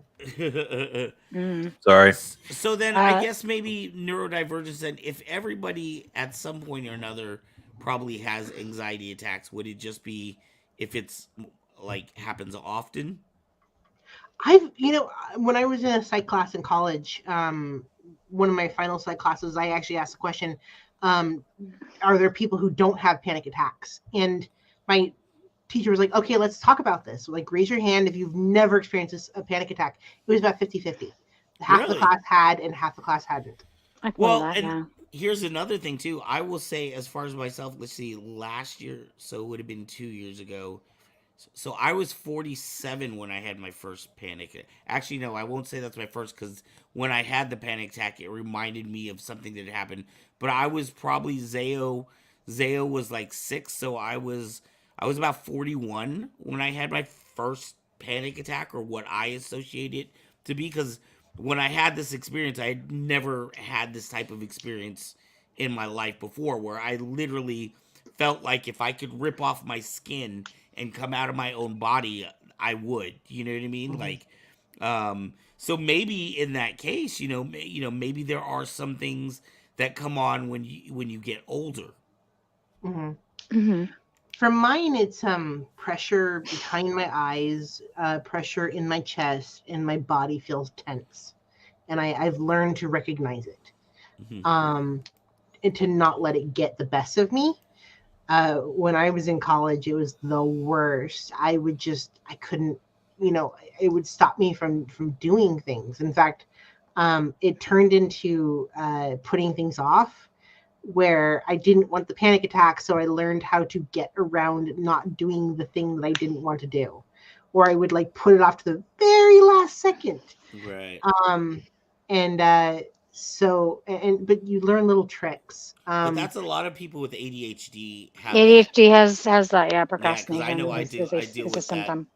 a Mhm, lot as well. mhm, And then you stay up all night, and a lot of times people, just like you were saying, they've learned ways to like get around it so that they don't completely fail out of school. They mhm, learn how to cram and get a lot done in the wee hours of the night. Yep, mhm, that's what I'll do. But yeah, I mean that's partially why it's like you wait till the last minute, so like so your serotonin levels kick in, and that's what it gets your executive functions to start. And that's Right. why when you're like, oh, I have to leave, that's when you suddenly are like, oh, I have to do this and that and this and that, because suddenly you're in that mode. You're jump started just your serotonin, so and you're getting to go your executive function. And so then because what it does is things that are important, what the ADHD will put it in the back of the brain. It's like, oh, this is not actually important. And Right. then when you hit that start, that's what Adderall does. That's one of the things that it does, is it makes it so it gets released. So what you're doing is you're basically jump starting that same reaction. That's why how you get things done, or stay able to stay focused on those things. But Okay, so I here's a mean, here's a that's thought. it's really Here's a thought interesting on or a that. question. Okay, neurodivergency then would be something in your brain, either chemical or Yeah. physical, that is causing a difference, right? Do you think you can give yourself a neurodivergency? Or does it have to be something that happened to you? I Does think that it's make already sense? there chemically. Yeah, I I think think it's it's already there. already there chemically. Like, I I think wonder I was about born with this. these idiots on TikTok right now that are like, "Oh, I have Tourette's, or I have this thing or that thing." Like, if they did it on video for like a year, do you think they could develop tics? No, they just developed the pattern they just are able to play it really well. They're That's not practiced at they're it. practiced at it. It's just like acting. You get Mm. practiced at it. In fact, I had a friend of mine who did this play and did it for 3 years, where he had to walk with a limp. Mm-hmm. And he said at one point he felt like he needed to start walking with a limp, Hmm. and felt weird without walking with a limp, because like every night, 4 times a night, for like I think it was like 4 nights a week, he was walking with a limp. That's interesting. And so he said eventually it felt weird. So I guess it kind of trains the body to act that way. So I Right. guess in a way you can develop something, but it's Yeah, more, you can yeah. develop psychosomatic Hmm. symptoms, sure, but a lot of it's muscle memory. It's learned. It's how we are able to like memorize anything in the body. Even martial arts, fighting, any of that. That's muscle memory. Singing is muscle memory. Right. Um, if you practice it enough, it becomes in the body. But um, who would want to pretend to who would want to have Tourette's? Dude, there's so many people. This is a whole different discussion. I don't know if it's just a product of our culture or our times, or like people seem to think they can get clout through sympathy, or I don't know, by Clout chasing. clout You chasing. don't But want you don't but want to that's have not that like though. that's not like I don't want to be clout chasing because I'm in like a wheelchair, or like that's not clout chasing. That's sympathy chasing to me. I don't know, or is that the same thing, or is sympathy and clout the same thing? Hmm. I think it's perceived. Yeah, it's a perceived thing that you're going to get certain things because you have these disabilities. Look, having disabilities suck. You don't want them. They Right. suck. I'm deaf in one ear. It sucks. I was paralyzed. I had to go through so much physical therapy. I don't I know was why told I was people would never going to want to walk. Like fake that. that's not something you want. I'm still like weaker on my right side because of that. Like you don't want that stuff. Um, Yeah, I don't know. I'm. That's those people, the DID crowd, or the fake DID crowd. Those people just drive me crazy. That's a really, I mean, I've been doing a lot of research on DID, and that's harder to diagnose of who's pretending and who isn't. It's very interesting. DID is very interesting. It seems like Kevin has a comment. Go ahead and read it. Comments online. I've also heard comments online that folks wishing they had autism, likely they feel it was trendy in some way to get sympathy. Dude, if you've Who ever hasn't? Go ahead. First off, there's such a, that's why it's called the autism spectrum. There's such a wide range. I've worked with students with autism who, you probably wouldn't even know once you first met them. Maybe after you got to know them a little bit, you'd realize. And then I've worked with students who, are 22 years old but have the mental, they can't speak. That a lot of them are still in diapers as adults. So yeah, there's a huge range. So I find that absolutely horrifying. I mean, I feel like it's almost, I don't know. I don't think it's making fun of those people, but I think it's very shameful. I don't really know how to put it into words. I don't know. So during my degree too, we had to do something that wasn't our majors. The college demands it to study a special. It seems kind of counterintuitive. You're like, I'm trying to do my degree here, and you're demanding I do something else. But one of the things I did was sexual or family and that kind of range. And one of them was I had to go to a dungeon, while I was a studying. dominatrix dungeon. A dominatrix thing, yeah. Mm-hmm. And one of them was it wasn't necessarily sexual, but there were people that wanted to be in diapers, and they that's what they wanted. And like the dominatrix explained to me, she's like, it has nothing to do with sex for these people. That's what they just want. It doesn't really turn them on. It's just they enjoy it for some reason. Right. Well, probably because they got stuck in that development phase and they never had it. They never got to process that. Mm-hmm. Like that. I mean, I took a lot of child development classes to help kids in need. So you took a lot of. So you end up taking a lot of child psychology, and you take up a lot of psychology classes in childhood development, and that's really interesting because that's. A lot of that is them working through that phase of they didn't get to really live out that phase, so to speak, as children. They had to skip that phase, so that is putting them back there so they can kind of work through it. Mm-hmm. That's what I think it is. So but, why? So why do people like getting beaten? Like, why do people like pay a dominatrix to like humiliate them, or like, because like even like Veronica was saying, like I've heard of dominatrix that will humiliate people and for a lot of money, but there's never a sexual outcome. Like she will put her boots on him or step all over him and call him horrible names or whatever. But it's not she does all this. It's not. There's no expectation of sex. Power. It's a power thing. Power. Yeah. Power dynamic. Yeah. But V is absolutely correct. Mm-hmm.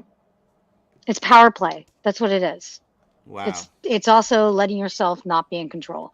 And from what I've heard, it's these people that make these really, really hard decisions. It's like, hey, I need to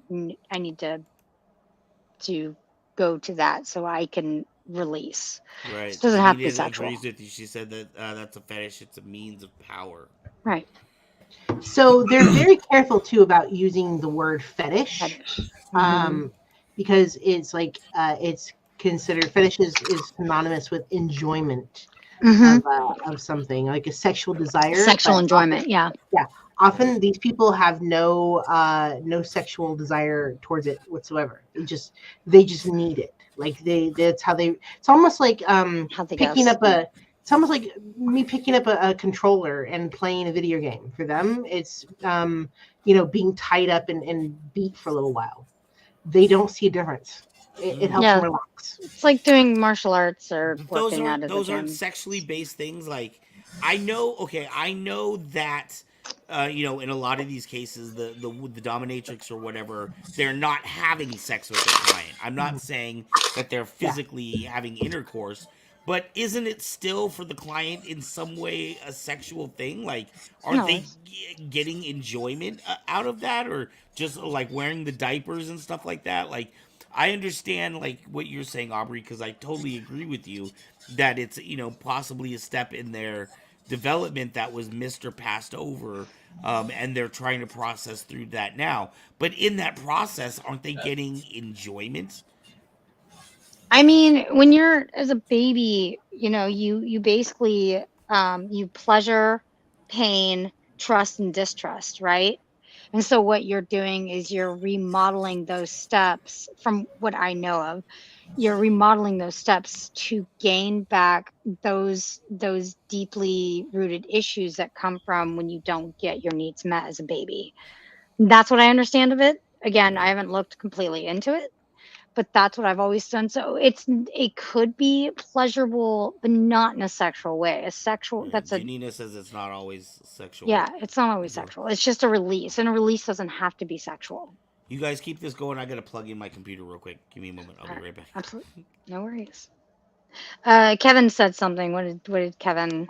Similarly, I've heard About? very creative celebrities with high stress jobs take a break from being creative by doing things like playing with Lego toys where they've read the instructions just because being told what to do becomes fun when being creative in their source of stress at work. Yeah.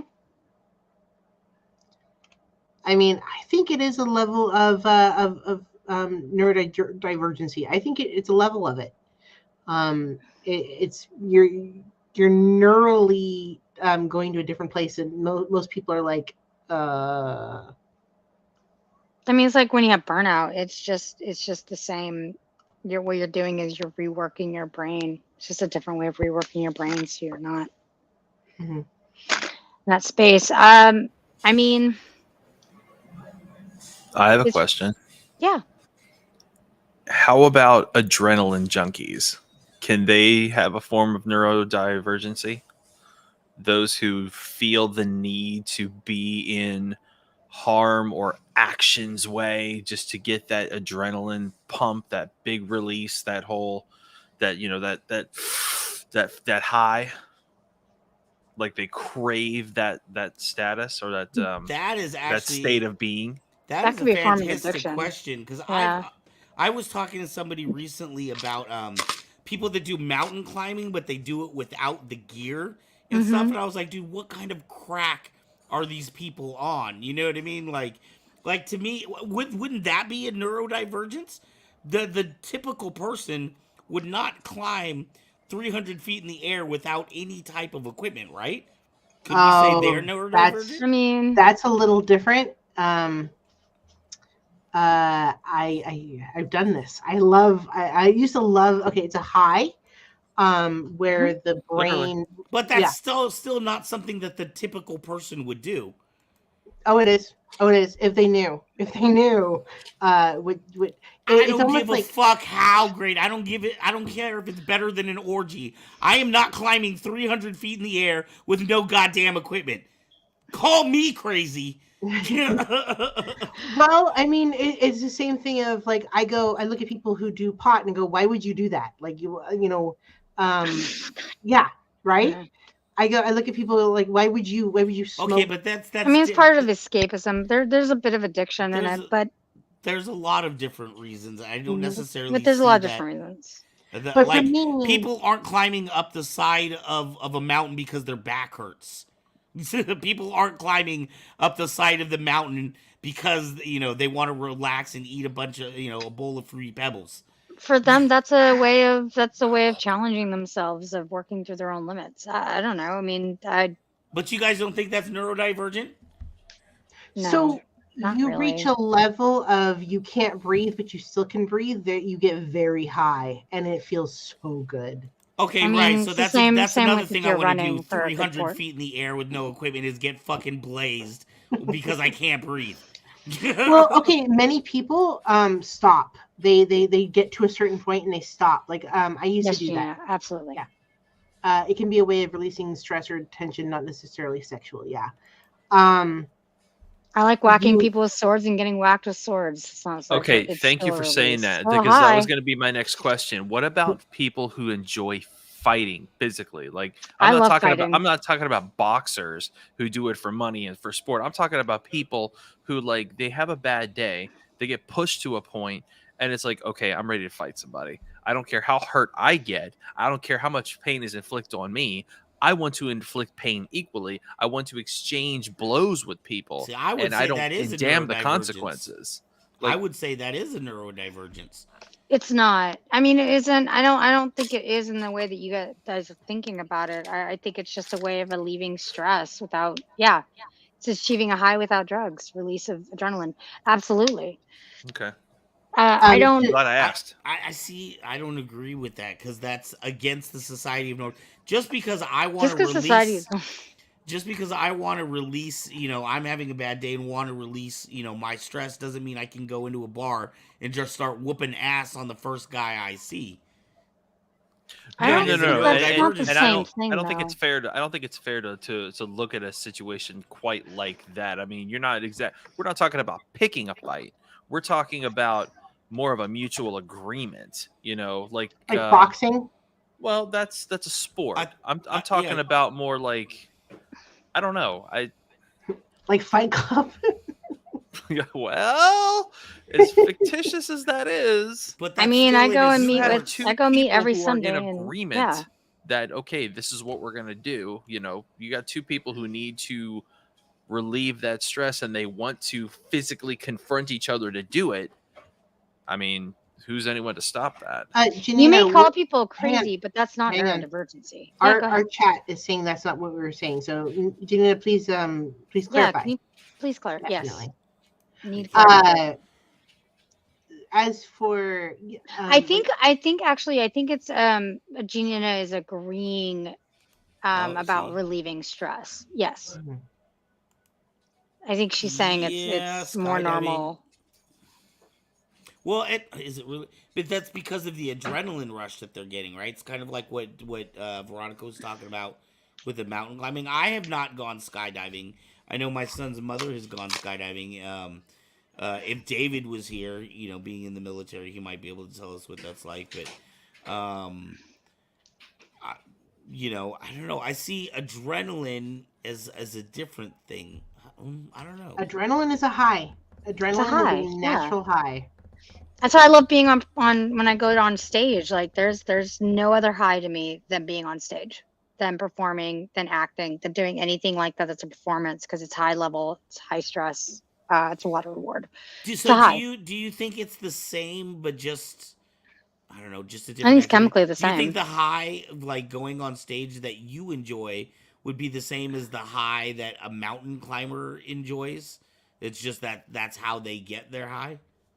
I mean, yeah, what you do is you're just testing your limits, right? A lot of people would look at going on stage and be like, you're not going to get me to get on there. Right. Not in a million years. Janina wouldn't jump out. Never, yeah. I do it. I'd be like, let's do this. Well, no fear. Like I was saying, mountain climbing, people tend to, and you're saying, oh, why would you want to do that? Some people get to a certain level. Like this is what I used to do. Is I used to climb. I've climbed Hood a couple times. I've climbed. I think I've climbed almost every mountain in Oregon and Washington. So we do things like we get to a certain point where the air starts to get really thin, and you stop and camp. And then like maybe you stay a couple hours or stay a day or sleep over at night, and then you climb back down. It is great because you're at this euphoric state where you're like, oh, this feels so good. Like my blood is like pumping differently. My heart is pumping. I'm breathing differently. I feel like there's like my brain is like giving me these chemicals I can't normally make myself. And then you leave. Like it's the same as getting high. So, I don't know. Just somehow, maybe I don't know. Maybe I'm completely wrong. It feels different in my head, because I've done rappelling before, right? So I have jumped off the side of a mountain with a big drop below me. The difference is I had safety equipment and I knew that there were people at the top that knew what they were doing. You know what I mean? Like, But you do have a and much. jumping on stage, I Mhm. can see how you might get an adrenaline rush from mountain climbing as well as an adrenaline rush from jumping on stage. The difference is most of the time you're not gonna die. Like if you bomb, you're not literally. When they say you die on stage, it's not the same as saying you died mountain climbing. Maybe some of us want to feel that, like the call to the mort, you know, the call of death. Le Petit Le Mot. Le petit mort de Or mort, yeah. no, That's something else. But yeah, that's that an is orgasm. very, yeah. Le Petit Mot. That's a very different thing. But but you want to call, you feel the call to abyss, like it could happen any moment. That's a little bit of a high too, right? You're on the edge, you're overlooking the abyss. You could die, you might live. You know, if you live, it's more fun than dying. It's a little call to abyss. You know, but it it's might also, happen. yeah, but you also have done it so many times too. Like you're not, this is not new people who are new at it. These are not the people that are going without this equipment. You've done it so many times. You know what Oh, you're yeah. doing. Oh yeah. Like you learned how to do all that stuff. It's the same with fighting, like doing sword fights. Like I don't wear a helmet. I don't wear any protective gear when I fight because I find it to be very, and maybe Restrictive. tell you, I find it very restrictive. I prefer to not fight with it. But that's me. That's how it is. That's just, I prefer it. I've See, gotten hurt, but it's worth it. I still keep going back because it's a high and it feels good. And it's just, yeah, it's just getting out of the comfort zone, getting out of your own head. It's just, there's a rhythm to it. Yeah, I know, I don't disagree with it at all. I think I see a line when potential death comes out of it.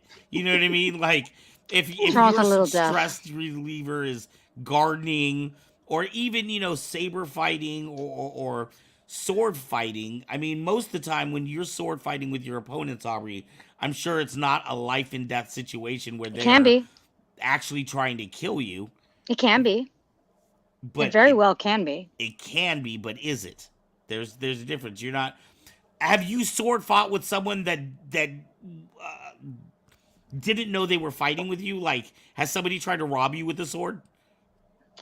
Not me, but my teacher actually. My teacher, someone tried to rob him, and he basically he disarmed them with sword fighting, and then took him to the police off. At sword point, took him to the police station. Wow. Yep. You know what's funny is I prefer. And I've had it where I walk. So I like to walk alone. I like to walk at night, and I carry a sword. And I've had people, or I've watched people begin to follow me, and then they realize I have a weapon, and they turn around and they walk the other way. So it is a deterrent. But it's like, yeah, I know what I'm doing. I know it, and that you get after doing it for a while, you get something that's called like the killing the like you get that, like when you're on, it's like the killing sense. And it just means you're not a prey anymore. You're not prey animal, and people will sense that after a certain time. Yeah. That's generally what it is. So have I been really fucked with? Not unless they think that there's a way that they could possibly prey on me. But yeah, and that happened a long time ago. But ever since, I've gotten really I'm not afraid anymore. That's a big thing, and they sense that. So Kevin says After Dark got really dark. Matt, we were happy you were back and you did not burn down the Matt. building with your popcorn. Yeah, I same. don't know. It's also working for the high is really rewarding. Like It is. knowing I did a lot of work to get the reward is another level of that high, because it's like I did something to get it. I didn't, just sit there and get it. I did something. I fought for it. And now it's there. And then, go back and know that I'm going to have to do it all again. And I don't know, that's just something that's this kind of. It's the same as running 5 miles. When you feel like when you get to that 5 mile mark, you're like, yes, I've actually done it. Like it's a high. It's a sense of being in control of your personal safety. That too. Yeah, that too. Absolutely. It's a sense. Yes, absolutely. Because nobody else is going to come save you. I have to be my own hero. It just seems with all the different people out there, like it's so hard to define neurodivergency.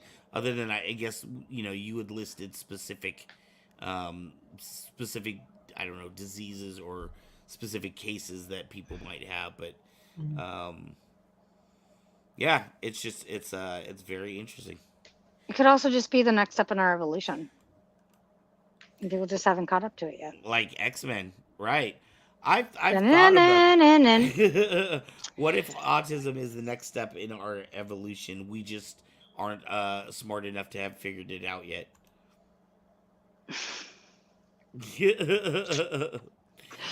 All right, Not y'all. zero. We are coming near the end right now. I think it's a good time for us to kind of wrap this up and let people know where they can find you. Let's just start where we are at. Miss Aubrey. Hi. So I'm a singer, I'm an actress. I do all the things, I do lots of different stuff. You can find me on either Facebook or Instagram. Under my Instagram handle is Lucy and the Fair, or you can find me as Aubrey McCoy on Facebook. I have my music on Spotify. You can always take a listen to it. Yeah. So, and I hopefully will be doing more film projects soon. So. Woo. All right. Fours, what you got? If you are an owner of one of these beauties right here, and you have a Profi, a CFX, or a Golden Harvest inside of it, guess what? I'm one of those guys who makes sounds for it. You can find my work over at forsfx.com. You can also find me at saberfont.com. Also, I would encourage you to head over to kybercave.com and pick up one of these bad boys as well. Sabers are fun soon. and for everybody. As soon as I get one, I'll be sending it to Forrest. Well, Forrest and I are talking about a way now so that Kyber Cave can have his catalog, so we could load that onto your Saber from Kyber Cave. So he's the smart guy. He's gonna teach us how to do that. All right, Miss Veronica. I am Veronica at Nerdalism. I'm going to actually have these. Ark, you can join too. We're going to be having some a guest co-host coming on the show, and we're probably going to do another segment on Nerdalism pretty soon. Like I said, do we get to cuss over there?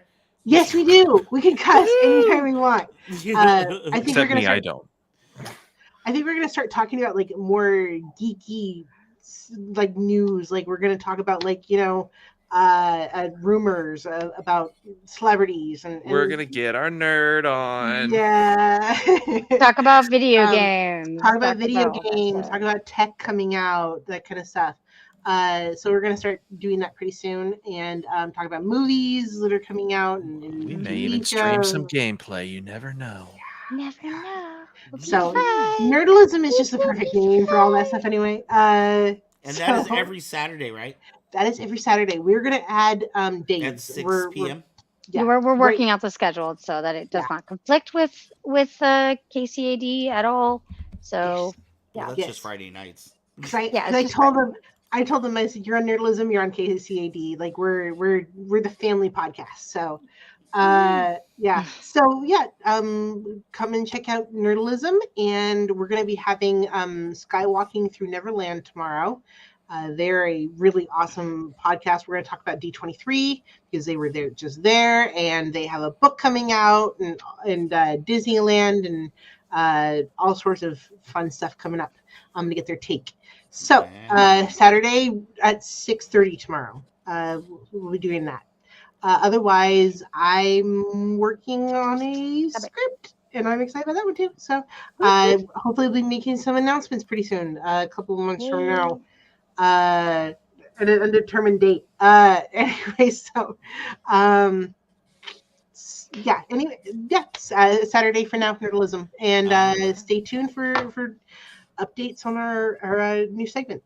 Yeah, you should totally check it out, because then you can hear us argue about who's the better character, Malo or Gino or Toad. Or Kevin says D23 has so much stuff to talk about so many shows. Always plenty of new announcements. As for me and myself, my name is Ark Ixgala with the Kyra Cave. Per Veronica's suggestion, I'm going to be putting out probably tomorrow. I think I'm going to get it done, but I will put out a schedule of the events that we are going to be at in the next 2 months. We are supposed to be at a con this Sunday in Fairfield, but that kind of depends. So keep an eye out there. We have an exciting announcement that I think our director is going to be revealing on this Sunday show, as well as an Ooh, exciting guest. awesome. We have Mike Berger of the Jedi Council of America will be Sweet. our guest this Sunday night, and we will let you know about that wonderful announcement. And of course, Kevin Hogan will have one of his wonderful segments there. Yay. Make sure to check out our website at kybercave.com for all of your needs. Yes, Fairfield Ohanacon is this Sunday. I'm just they're technically sold out of spots, but usually because it's like my hometown and they know me at Ohanacon, usually I'm able to like go up like an hour before and say, "Hey, can I get the spot outside the door?" Which isn't technically a spot, but it's supposed to rain on Sunday, so there's some factors that I have to kind of Rain in out. California? It can't be. I know, who'd thunk it.